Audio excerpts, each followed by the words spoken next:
उनके पास NEET SS का plan था, उनकी रैंक 43 थी, तो मतलब 45। तो भैया वो जो बोलेंगे वो तो मतलब she was very good senior of mine, अभी भी उनसे बात होती है। उन्होंने ऐसे बोला नीट एसएस का प्लान है और क्या बोलते हैं क्यू बैंक है, वो मैं तुझे दे देती हूँ। तो फिर उन्होंने मुझे दे दिया। तो मैंने क्या किया, मैं एकदम ऐसे ही थी कि डीजो के बाद आई वाज़ वेरी रिलैक्स। तो मैंने सोचा कि चलो उसके क्वेश्चन बैंक सॉल्व करके देखते हैं। तो मैंने उसमें टोलक वी बैक के क्वेश्चन सॉल्व किए, तो आउट ऑफ 21 मेरे 19 सही हो गए थे। तो आई वाज़ वेरी कॉन्फिडेंट कि ठीक है। बट कुछ जैसे फिजियोलॉजी के क्वेश्चन रहते थे वो मुझसे नहीं बनते थे, ठीक है। तो फिर उन्होंने मुझे, फिर उसमें क्या आपने देखा भी होगा कि जो नीट एसेस होता है ना, या जो भी ऐप, उसके अंदर उसके नोट्स भी थे। बट मुझे नोट्स ऐसा था कि वो मुझे इतना मुझे नहीं पढ़ना था। तो मैंने क्या किया कि मैंने नीट एसएस के थ्योरी नहीं पढ़ा। मैंने बेसिकली मैंने जो नीट पीजी के लिए प्रिपेयर किया था ना, वो मैंने किया था प्रैप लैडर ऐप से। और प्रैप लैडर में प्रसन्नविद सर थे, काफ़ी अच्छा पढ़ाते थे। तो मैंने क्या किया कि इवन जब मेरे को अपने फाइनल एग्ज़ाम में डीजीओ के फाइनल एग्ज़ाम से पहले मुझे वर्टाइगो आ गया था। और मतलब आपको पता है गवर्नमेंट इंस्टीट्यूट है, इतना कोई पढ़ने के लिए छुट्टियां वगैरह तो देता नहीं है। तो मेरे को, मैंने एक ही महीने पढ़ा था और एक ही बार ऑप्स गायनी पढ़ा था, सिर्फ कोई रिवीजन नहीं किया था, सिर्फ एक बार ऑप्स गायनी की बुक कंप्लीट की थी। और फिर उसके बाद एग्ज़ाम, बस मैंने एक, मेरा प्लस पॉइंट क्या रहा कि मैंने एग्ज़ाम से जस्ट एक दिन पहले जो मेरे पास ये था नीट नीट की मेरे पास प्रैप नहीं, मेरे पास प्रैप लेटर की बुक थी, रैपिड रिवीजन। और एक तो मैंने रैपिड रिवीजन पूरा पढ़ लिया। मतलब वो पूरा आई थिंक 80 पेज में पूरा ऑप्शन गाय नहीं था। तो मेरे को उसको पढ़ के ना, क्योंकि वो चीज़ आप ना बहुत बार पढ़ चुके हो ना अपने नीट पीजी में, तो आपको वो बुक बहुत फेमिलियर होती है आपके लिए, कि आप पन्ना खोलते हो आपको याद आ जाता है और वो पेज तुरंत तुरंत। तो मैंने आई थिंक विद इन 3 और 4 आवर्स में मैंने वो 80 पेजेस ख़त्म कर दिए थे। तो मुझे पूरा रिव्यू हो गया पूरे ऑप्शन गायनी दोनों सब्जेक्ट का। क्योंकि जो डिप्लोमा का एग्ज़ाम होता है उसमें फ़र्स्ट पेपर में ऑप्स गायनी दोनों आ जाता है, या फिर हमें नहीं पता ना कौन से पेज, हो सकता है कि वो बोल रहे हैं फर्स्ट पेपर ऑप्स का, दूसरा गायनी का होता है, लेकिन कहीं से कुछ भी क्वेश्चन आ सकता है। तो वो that was very beneficial for me. फिर मुझे वर्टाइगो ही हो गया, आपने मेरा प्रीवियस वीडियो देखा होगा। तो जब मुझे वर्टाइगो हो गया तो मैंने 3 दिन, मतलब 2 सेकंड और थर्ड एग्ज़ाम के लिए कुछ पढ़ा ही नहीं था, मैं सिर्फ सोती रहती थी। बट थैंक गॉड, और मेरे भैया भाभी की मेहनत से, मेरे हस्बैंड के सपोर्ट से मैं पास हो गई। एंड भगवान और मेरे मम्मी पापा के सपोर्ट से मैं पास हो गई। फाइनली मैं वो एग्ज़ाम तो पास हो गई। तो हाँ, बैक टू इस पे आते हैं। तो मतलब जो ये है, मैंने क्या किया, हाँ, तो मैंने जो है उस क्यू बैंक को सॉल्व करने के लिए, फिर मैं क्या करती थी, वो नीट एसएस की सिर्फ मैंने क्यू बैंक सॉल्व की। उसके लिए जो मैंने थियरी पढ़ी वो रैपिड रिवीजन से पढ़ी। प्लस मुझे किसने बताया था कि जो मैरो के नोट्स होते हैं वो काफ़ी डिटेल्ड होते हैं और अच्छे होते हैं। तो मैंने मैरो के जो नोट्स लिए थे किसी से, और फिर उन मैरो के नोट्स को मैं, मतलब मैंने पढ़ा था। उन मैरो के नोट्स को मैंने पढ़ा था, क्योंकि क्योंकि जेबी शर्मा पढ़ने का मेरे पास टाइम नहीं था और वो बहुत ज़्यादा थी और समय भी कम बचा था, ऐसा मुझे लगा था। मतलब 2 महीने पहले मैंने पढ़ना चालू किया था, तो मुझे ऐसा लगता था कि जेबी शर्मा तो बड़ी बुक है और मैंने इतनी पढ़ाई भी नहीं की थी अपने डिप्लोमा में, तो मैंने उससे नहीं पढ़ा था। और फिर मैंने क्या किया था, मैं बस, अब आप ये बोलेंगे खुद तो ने तो जेबी शर्मा पढ़ी नहीं, हमें ज्ञान दे रही है। बट मैंने नहीं पढ़ी थी ना। अगर आपने जेबी शर्मा पढ़ी है तो बहुत अच्छी बात है। मैं तो कह ही रही हूँ ना, इसलिए तो मैंने इतने सारे ऑप्शंस दिए हैं आपको, कि अगर भैया किसने अपने नोट्स बना के पढ़े हैं तो एमसी नोट्स पढ़ लो, एमसीक्यू सॉल्व कर लो। नीट पीजी के कोचिंग के नोट्स पढ़ लो, एमसीक्यू सॉल्व कर लो। जेबी शर्मा पढ़ी है, उसको रिवाइज कर लो नोट। इसलिए तो मैं कह रही हूँ ना, मैंने नहीं जेबी शर्मा पढ़ी क्योंकि मैं इतनी नहीं पढ़ती थी। बट अगर आपने जो पढ़ा है, जैसे देखिए मैंने थियरी का रिवीजन उस चीज़ से किया। माई होल पॉइंट इज़ कि मैंने थियरी का रिवीजन उस चीज़ से किया जिससे मैंने अपना डिप्लोमा एग्ज़ाम पास किया और फिर एमसीक्यू सॉल्व किए।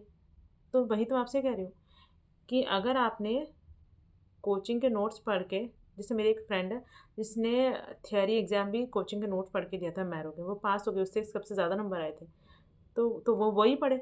तो मैरो के या किसी भी कोचिंग के नोट्स पढ़ो, एमसीक्यू सॉल्व कर लो। जेबी शर्मा पढ़ी है या फिर कोई भी बुक पढ़ी है जिससे तुमने अपना डिप्लोमा एग्ज़ाम पास किया है, वो वापस रिवाइज़ कर लो, क्यू बैंक सॉल्व कर लो। और जो है कोई भी कोचिंग के नोट्स उठाओ, जो तुमने अपने रेजिडेंसी के दौरान नोट्स बनाए उनको उठाओ, उनको रिवाइज़ करो, क्यू बैंक सॉल्व कर लो। कोई स्टैंडर्ड बुक पढ़ी है उसको पढ़ लो दोबारा, क्यू बैंक सॉल्व कर लो। तो कोई कुछ भी कर सकता है ना। मैं तो अपना बता रही हूँ कि भाई मैंने, जो मेरे 2 ही सोर्स थे जिससे मैंने डिप्लोमा पास किया था, जेबी शर्मा एक बार पढ़ी थी, वो मुझे उतनी याद थी कि नहीं मुझे नहीं पता। बट हाँ, और दूसरा क्या होता है, ऑप्स तो आपके जो आप अपने लेबर रूम में करते हो वही होता है, तो मैं तो वही करके आई थी। बट हाँ, पर मैंने JB शर्मा इसके लिए नहीं पढ़ी थी, क्योंकि आई वॉज़ नॉट, मतलब मैंने बहुत ज़्यादा JB शर्मा नहीं पढ़ी थी, तो मुझे ऐसा था कि अब अगर मैं JB शर्मा पढ़ना शुरू करूँगी तो पता नहीं वो कब होगी, और ऊपर से ऑप्स गायनी दोनों पढ़नी थी, तो वो तो मैंने नहीं की थी। अदरवाइज़ मैंने जो किया था, तो मैंने क्या किया, नीट के मैंने मैरो के नोट्स मैंने जो है प्रेप राइटर के नोट्स पढ़े थे, ठीक है। और उसके बाद मुझे ऐसा लगा कि वो थोड़े कम हैं, तो फिर मैंने मैरो के जो नोट्स होते हैं नीट PG वाले, वो अपने फ्रेंड से लिए थे और उससे मैंने पूरा पढ़ा था। तो बेसिकली मैंने ये 2 चीज़ें से पढ़ा था, और जो सॉल्व किए थे वो मैंने नीट SS के क्यू बैंक किए थे, जो कि मुझे लगता है it was not a very good decision. इसलिए मैं आपको बोल रही हूँ कि आप वो गलती ना करें जो मैंने की है। मुझे ऐसा लगता है कि मुझे है ना नीट PG के क्वेश्चन सॉल्व करने चाहिए थे, क्योंकि नीट PG SS के क्वेश्चन ऑप्स के तो ईजी थे, लेकिन गायनी के टफ थे, जिसके अंदर मैंने अपना बहुत सारा दिमाग खपाया, और जिससे मुझे बाद में लगने भी लगा कि अरे यार ये तो एग्ज़ाम टफ है, मैं तो इसको ईजी समझ रही थी। बट बाद में जब फाइनल एग्ज़ाम आया तो मुझे लगा कि मैंने कुछ ज़्यादा ही पढ़ाई कर ली थी, इतना एग्ज़ाम तो टफ ही नहीं था, नीट SS के लेवल का तो नहीं था, ठीक है। तो आप ये गलती मत करिए, आप कोई भी अपना सोर्स उठाइए, थियरी पढ़िए, एंड देन स्टार्ट क्वेश्चन, मतलब स्टार्ट डूइंग क्वेश्चन फ्रॉम, मैं तो यही कहूँगी कि नीट PG का क्वेश्चन से मेरा मतलब ये कतई नहीं है previous year questions. My point is कि जैसे नीट जो ये होता है ना, नीट PG का आपने कोई भी इंस्टीट्यूट खोला, कोई भी इंस्टीट्यूट का ऐप खोला, उसके अंदर जैसे फिजियोलॉजी ऑफ जो है प्रेगनेंसी के 50 क्वेश्चन हैं, प्री एक्लेम्पशिया के 50 क्वेश्चन हैं, अब्रेप्शो के 50 है, प्लेसेंटा प्रीविया के 40 क्वेश्चन हैं। मतलब इस तरह के जो उसकी भी जितने भी उस सब्जेक्ट के अंदर क्वेश्चन होंगे, ऑप्स गायनी में 1000, ऑप्स में 1000, गायनी में 1000, तो वो पूरे क्वेश्चन सॉल्व कर लो, पूरे क्वेश्चन सॉल्व कर लोगे तो मैं लिख के दे रही हूँ तुम्हारा 50 के अंदर रैंक आ जाएगी, ठीक है। मैं तो नीट SS के चक्कर में फिर ज़्यादा कर नहीं पाई थी, बट हाँ, और तो ये है। और जो सबसे, मेरी रैंक तो इतनी आई थी, बट मेरी एक सीनियर थी जिनकी रैंक 58 आई थी, तो मैं बताती हूँ कि उन्होंने क्या किया था। उन्होंने मेरे से कम समय पढ़ा था और उनकी रैंक मुझसे अच्छी आई थी। तो yes guys, this is the time and the रामबाण इज़, उन्होंने पढ़ा था रिव्यू ऑफ, जो रिव्यू बुक्स होती थी जो पहले आती थी, याद है जो रिव्यू बुक्स आती थी जब ये ऐप वाला सिस्टम नहीं था, कुछ याद है? नहीं आया, मुझे भी नहीं आया था, मुझे भी आ जाता तो आज मेरी रैंक और अच्छी होती। हाँ, तो वो उन्होंने पढ़ा था review of Sakshi Arora.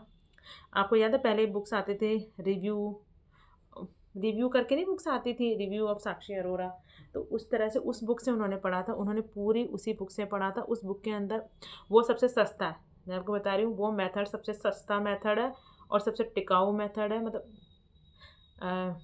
Best method, efficient method, cheap method, and you will get a good rank from that method. तो ये मेथड है कि बाय अ बुक साक्षी और रिव्यू, जैसे मैं आपको ऑप्स गायनी का बता रही हूँ, कि उन्होंने, और मुझे ऐसा लगता है ऑप्स गायनी के अंदर ये मेथड अगर सक्सेसफुल है तो बाकी सब्जेक्ट्स में होगा ही ना, क्योंकि the paper forming body is same. अगर जो डिप्लोमा एनेस्थेशिया का पेपर जो सेट कर रहा है PDCT के लिए, वही बंदा तो respiratory medicine and dermatology and ops gynae के लिए सेट कर रहा होगा। तो उन्होंने क्या किया था, रिव्यू ऑफ साक्षी अरोरा करके, जो मैं गायनी की बता रही हूँ, रिव्यू बुक जो होती है उनको लिया, उन्होंने पूरी वो बुक पढ़ ली। उस बुक के अंदर सबसे बड़ा बेनिफिट क्या है कि एक तो आपको नोट्स ऐसा बनाने की ज़रूरत नहीं है, और दूसरा उसके अंदर बाकी आपके पास अगर खुद के नोट्स है तो वेल एंड गुड है। उन्होंने उसमें नोट्स थे, और उसके बाद उसमें क्यू बैंक भी होती है, तो फिर वो तुरंत तुरंत सॉल्व हो जाता है। और आई थिंक वो बुक मुझे नहीं पता कितने की आती है, let me check for you guys. तो उन्होंने उससे किया था, उनके रैंक 58 थी। बाद में जब हमने डिस्कस किया कि मैम ये क्वेश्चन आया था, तो वो बोली अरे ये तो उस बुक से ही आया था, मतलब उन्होंने जब मुझे ऐसा कहा था, मैंने बोला अच्छा मैम कौन से बुक, तो शी सैड कि अरे वो रिव्यू मैंने बुक पढ़ी थी, review of Sakshi Arora and all, ops gynae के लिए। तो मैंने बोला अच्छा मैम, तो बोला अरे ये वही क्वेश्चन है, मतलब उनके हिसाब से बुक, जो क्वेश्चन आए थे वो उस बुक से, मतलब सेम थे, मतलब कुछ क्वेश्चन वॉज फ्रॉम बुक। समझ रहे हो आप, ये कितनी बड़ी बात है कि किसी बुक से ही क्वेश्चन आ जा रहा है, या फिर एकदम सेम क्वेश्चन आ जा रहा है। सेम हम नहीं कह सकते हैं, लेकिन आप खुद सोचिए ना कि जैसे कोई क्वेश्चन है, वैसा ही क्वेश्चन अगर एग्जाम में आ गया है और आपको याद भी आ रहा है कि तो मुझे पढ़ा पढ़ा देखा देखा सा लगता है, तो मतलब कहने का मतलब है कि उस बुक से आ रही हैं चीज़ें। तो वो that is book is sufficient. Let me check for you guys कि वो बुक कितने की आती है, वो मैं चेक करना भूल गई, क्योंकि जब से मेरा सिलेक्शन हुआ मैंने ध्यान ही नहीं दिया। बट हाँ, मुझे अच्छे से याद है उनकी रैंक 58 थी। Let me check for you guys once. हाँ, मैंने ढूँढ लिया। उस बुक का नाम है self assessment and review obstetrics.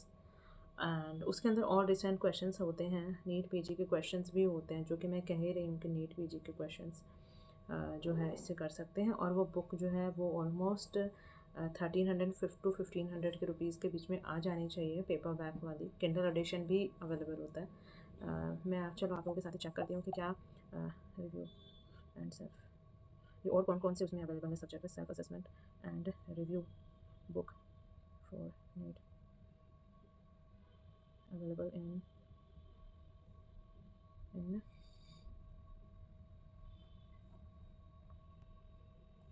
देखिए, ये जो बुक है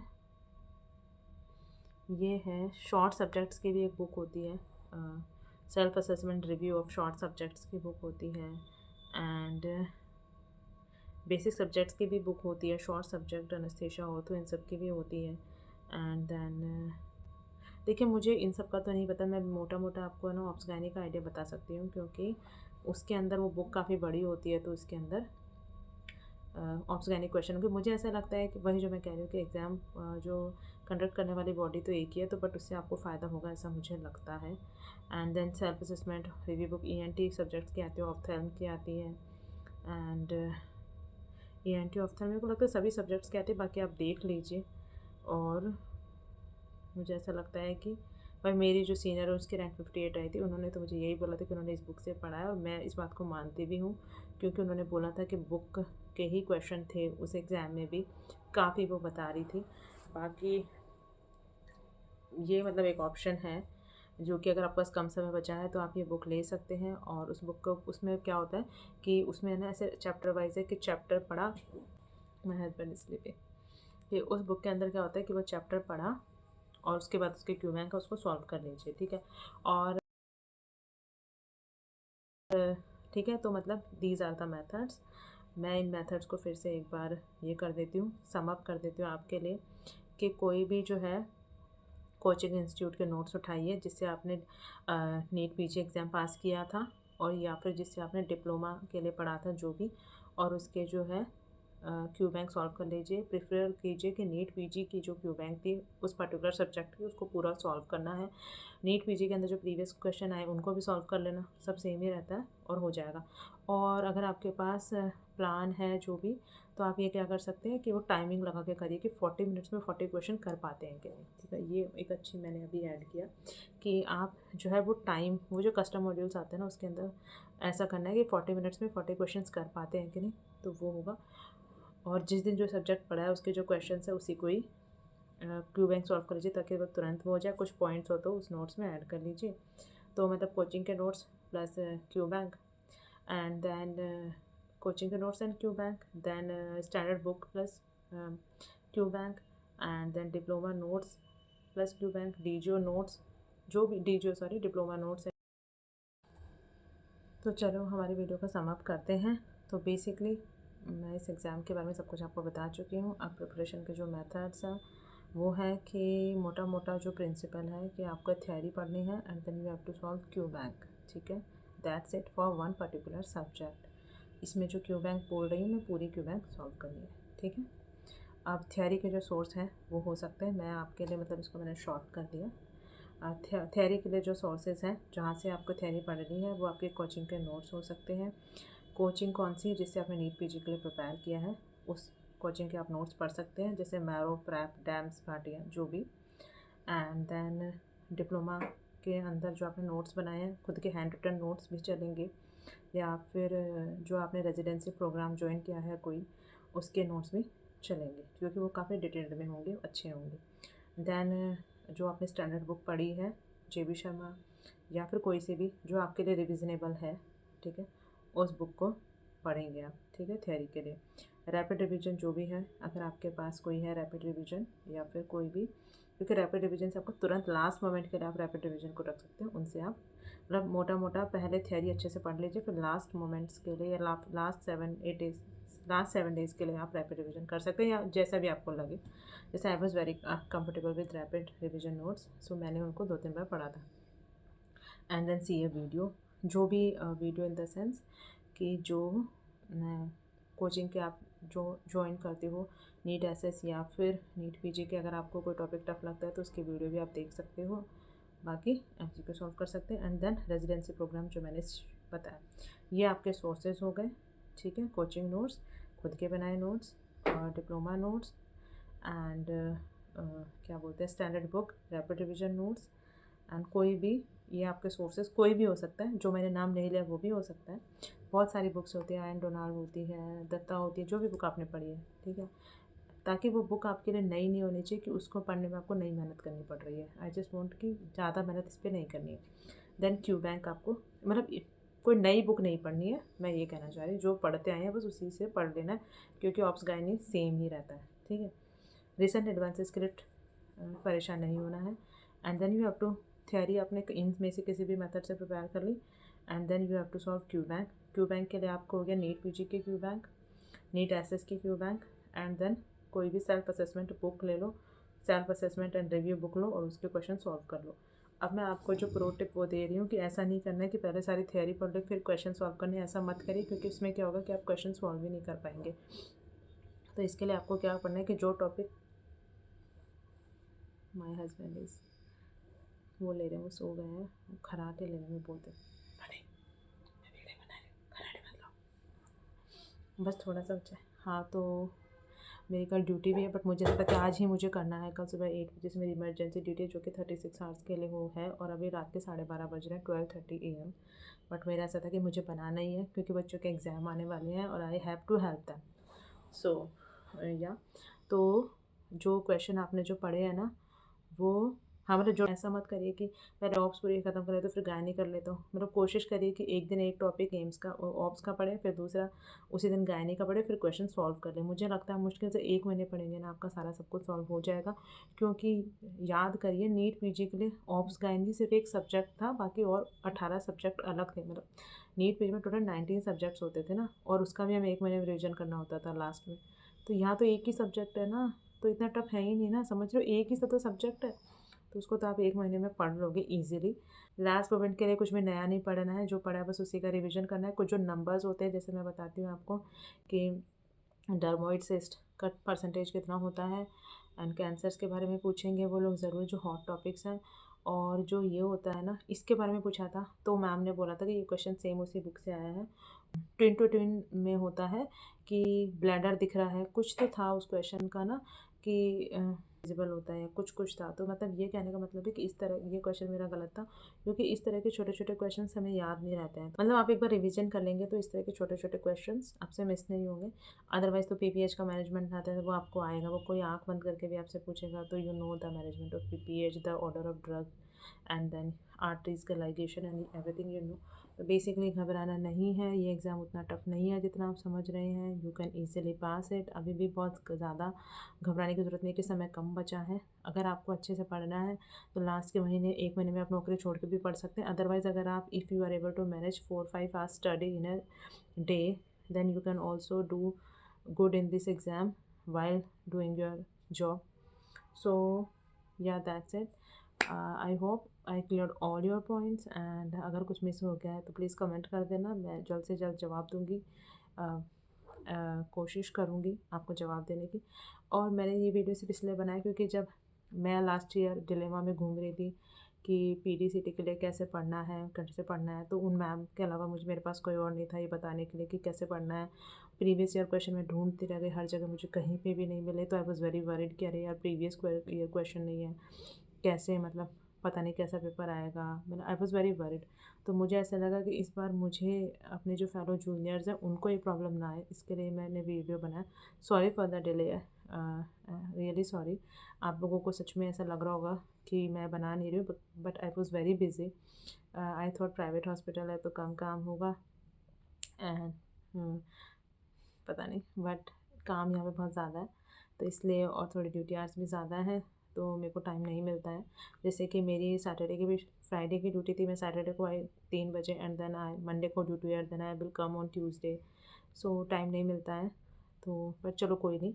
अगर मेरे इस वीडियो को देखने से किसी का एक का भी भला हो जाता है ना, then I will be more grateful, and I will be very happy.